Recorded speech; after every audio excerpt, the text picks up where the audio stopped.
करें। अब सिलेबस की जब बात आती है ना, कई सारे विद्यार्थियों को पता ही नहीं होता कि सिलेबस क्या है क्या नहीं है। थोड़ा सा मैं बात करूंगा।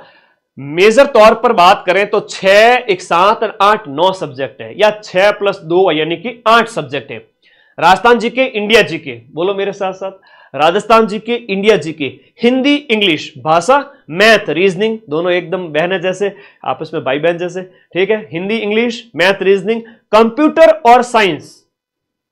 4th ग्रेड के प्रूफ कहां गए संग्राम चौधरी? संग्राम भाई, आज टेलीग्राम में, चलो तुमने उकसाया है बॉस को, तो टेलीग्राम में 110 प्रश्न की प्रूफ 120 में से सिर्फ एक सिंगल पारी के, सिर्फ एक सिंगल पारी के। और मैं अगर प्रूफ देने बैठ जाता ना 6 की 6 पारियों के, तो 720 में से 650 प्रश्नों के प्रूफ दे सकता हूं, लेकिन उसमें 15-20 दिन और खराब होंगे, बच्चों की पढ़ाई डिस्टर्ब होगी। तो आज टेलीग्राम में आएंगे आपके 4th ग्रेड की एक सिंगल पारी में 120 में से 110 प्रश्न के प्रूफ। तो मेरे संग्राम भाई, दूरबीन लगा कर अच्छे से देख लेना और अपने पड़ोसियों को सबको दिखा देना। शायद ये संग्राम किसी कोचिंग का भेजा हुआ हो सकता है, तो कोई बात नहीं, पूछना आपका फर्ज है। मदन सर को मत देखो अगर वो प्रश्न नहीं मिलाते हैं तो। हाँ, मैं कोई फूट रहा दिखता हूं जो तुम्हें जो देखने आते हो, क्वेश्चन मिलते हैं तो देखो, और डंके की चोट पे हर एक बैच जो लॉन्च कर रहा हूं 90% तक प्रूफ दूंगा। ओके, आज दूंगा 110 प्रश्न के प्रूफ, देखना टेलीग्राम पे, ठीक है। 120 में से 110, गुरुजी इतने तो हमने अटेम्प्ट भी नहीं किए थे, ठीक है, कोई बात नहीं, माइंड मैप तो उसी के लिए जाना जाता है।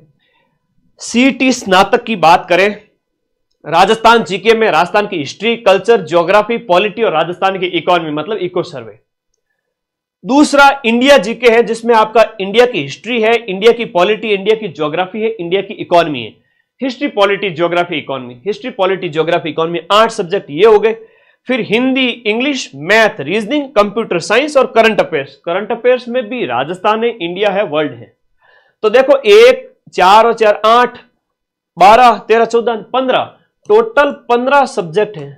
गुरुजी हम ठहरे नन्हे मुन्ने बालक, 15 सब्जेक्ट डाल दिए इन्होंने सीईटी में।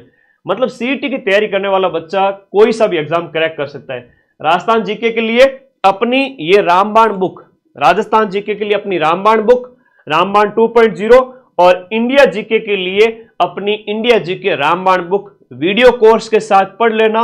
वीडियो कोर्स के नोट्स नहीं बनाने हैं, सिर्फ समझना है और ये बुक रट डालनी है। सीईटी आपका बाल भी बांका नहीं करेगा। इंडिया जीके, राजस्थान जीके, यानी कि सीईटी के अंदर बात करें तो 150 में से आधे से ज्यादा क्वेश्चन तो जीके के हैं। तो इन दोनों किताबों से आप 90% क्वेश्चन मिला सकते हो। बुक मंगाने के लिए इस नंबर पे व्हाट्सएप कर देना, ठीक है। अब सीईटी 12th की बात करते हैं। 15 के 15 सब्जेक्ट तो नहीं है इसमें 14 सब्जेक्ट है। इसमें भारतीय इतिहास नहीं है, भारतीय इतिहास सीईटी 12th के अंदर नहीं है, सीईटी 12th में नहीं है। और इसमें साइंस एंड टेक्नोलॉजी है, जबकि इसमें जनरल साइंस है। इसमें क्या है? इसमें है जनरल साइंस, और इसमें साइंस और टेक्नोलॉजी है। करंट अफेयर्स राजस्थान, इंडिया और वर्ल्ड तीनों में है, दोनों में ही है। तो आई मेरी बात समझ में?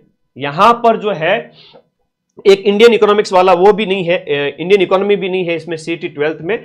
तो कई सारी चीजें हैं जो आप लोगों को देख रही, मैं सिलेबस भेजूंगा डिटेल में।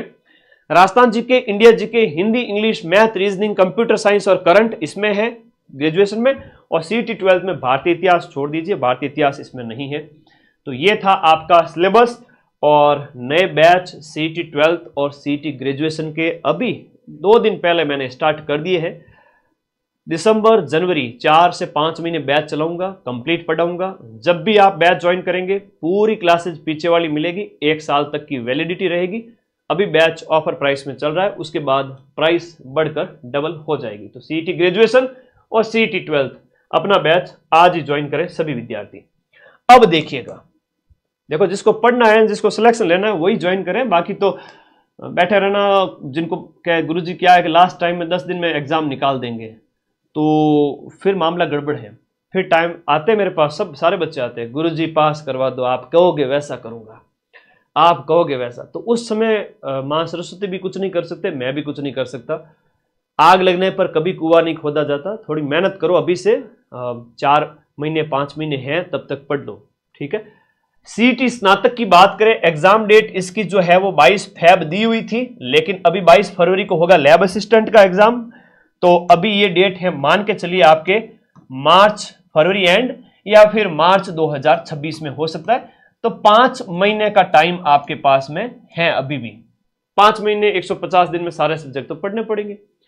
इसमें बात करें सीईटी 12th की, तो सीईटी 12th की जो एग्जाम डेट है वो यहां पर समान पात्रता परीक्षा सीनियर सेकेंडरी सीईटी 12th 8, 9 और 10 मई को आपका 2026 के मई में इसका पेपर है। और समान पात्रता परीक्षा ग्रेजुएशन लेवल वाली जो 22 फरवरी को थी, 20 से 22 फरवरी, वो अभी 10-15 दिन आगे बढ़ जाएगी, यानी मार्च में होगी। और नए बैच अपने सीईटी 12th और ग्रेजुएशन के दोनों के स्टार्ट हो चुके हैं। पीछे ना रहे, आज ही ज्वाइन करके पढ़े। इसके अलावा 2026 में जितने भी पेपर हो सीईटी के अंतर्गत परीक्षाओं के, आपको बार बार नए बैच ज्वाइन नहीं करने हैं। लैब असिस्टेंट सीईटी में नहीं है बेटा, सीईटी से बाहर है। लैब और शिक्षक भर्ती स्कूल वाले जितने भी पेपर है वो सीईटी से बाहर है, टीचर एग्जाम वाले। तो मई 2026 में तो सीईटी ग्रेजुएशन 12th वाला होगा, और सीईटी ग्रेजुएशन है वो आपके फरवरी एंड या फिर मार्च या फरवरी एंड में संभावित है। तो सारी बात मैंने बता दी। जो मेरी बात पे चलेगा उसके पैर में कांटा ही नहीं बिल्कुल चुभेगा, और बढ़िया तरीके से तैयारी करोगे। अच्छा, लास्ट ईयर सीईटी की अपन ने जो तैयारी की थी, मेरी 12-12 घंटे की मैराथन आप लोगों को याद होगी, और जब क्वेश्चंस मिले थे तो तुम लोग सब खुश हो गए थे, सर सिर्फ 10-15 दिन में पास कर ली थी। लेकिन अब बेटा मामला पहले जैसा रहा नहीं। अब सीईटी जो है वो 40% रहेगी नहीं, 101% 40% सीईटी रहेगी नहीं। तो अब मैं भी 15 दिन में आपको सीईटी लास्ट में नहीं निकलवा सकता। हाँ, मेरे साथ जो बैच पढ़ेगा प्लस लास्ट में मेरी मैराथन देखेगा, उन सभी का सीईटी निकल जाएगा। ये मेरा पूरा विश्वास है आप लोगों के। ध्यान रखिए इस बात को, थोड़ा तो पढ़ना पड़ेगा, क्योंकि 60% लागू कर दिया और 180 नंबर लाने 300 में से हर किसी के बस की बात नहीं है भाई। 40% तो मतलब होता है 300 में से 120 नंबर तो हर कोई ला रहा था।